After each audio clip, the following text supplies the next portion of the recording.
Oui, bonjour, bon matin. Ce matin, je vous parle de TED Talk. Moi, j'ai eu le privilège d'être coach de participants de TED Talk à Laval, il y a quelques années, et aussi coach de plusieurs autres personnes qui ont voulu monter des TED Talks. Et ce matin, je vous donne juste quelques conseils, OK? Je ne suis pas associé à TED Talk d'une façon ou d'une autre.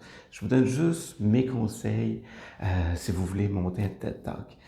Premièrement, vous savez, hein, TED Talk, c'est maximum 18 minutes, hein, 13-18 minutes. Et vous savez qu'un bon TED Talk, pour moi, c'est un TED Talk qui était unique, hein, qui est très frappant. Donc, on va jouer beaucoup le TED Talk, là, c'est votre angle personnel. C'est un sujet qui vous passionne, c'est peut-être même un sujet qui vous interroge. Et vous allez amener vraiment votre point de vue personnel, qui est très précis, hein, qui peut être très en dehors des modes ou en dehors des formats habituels, etc. Un bon TED Talk, c'est quelque chose qui va être frappant. C'est quelque chose qui va laisser une empreinte longtemps chez votre public. Rappelez-vous, hein, vous avez maximum 18 minutes. Et un TED Talk, c'est bien structuré. Hein?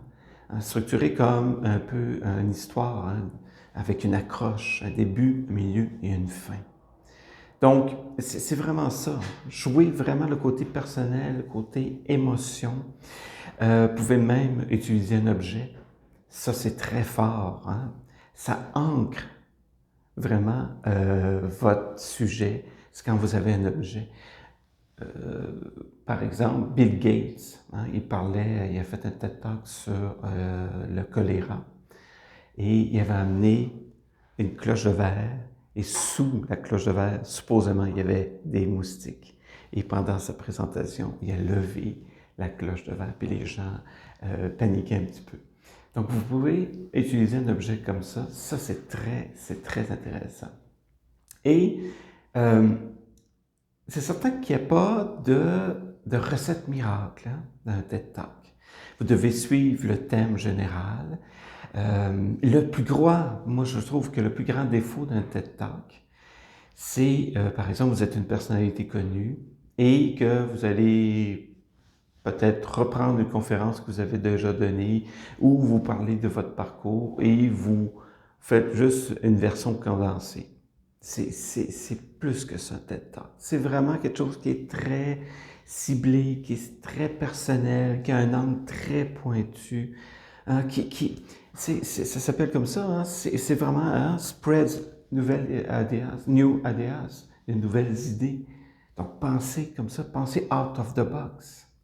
Je me rappelle un des super bons TED Talks à Laval, c'était le TED Talk de Jean-Marie Lapointe, qui nous a partagé son expérience parce que lui accompagne les jeunes dans le deuil, hein, en phase terminale. Donc, c'est ça, un TED Talk. C'est de dévoiler peut-être une facette de vous qu'on connaît moins et tout ça. Et je vais juste terminer avec ça. Il y a deux livres. Un Talk Like TED, Carmine Gallo. C'est un excellent livre. Il y en a plusieurs livres hein, qui existent. Il y a plein d'informations sur le web aussi. Et un livre que j'adore. Hein, Soyez captivant, Nancy Duarte, Soyez captivant. Ah, c'est excellent. Elle parle beaucoup de storytelling, etc. Mais elle donne plein d'exemples à la fin de TED Talk. Et même avec vraiment hein, comme ici, c'est vraiment, vous avez des courbes précises du texte de Steve Jobs. C'est extraordinaire comment c'est structuré et tout ça. Donc, euh, si on résume, un TED Talk, c'est vraiment quelque chose d'unique. Faites appel beaucoup aux émotions des gens, vous allez laisser une expérience mémorable. Et il n'y a pas de gage de succès. Hein? Dans le fond, c'est de y prendre plaisir. Donc, mon nom est André Hamilton, je suis expert en communication et je vous dis à la prochaine. Merci.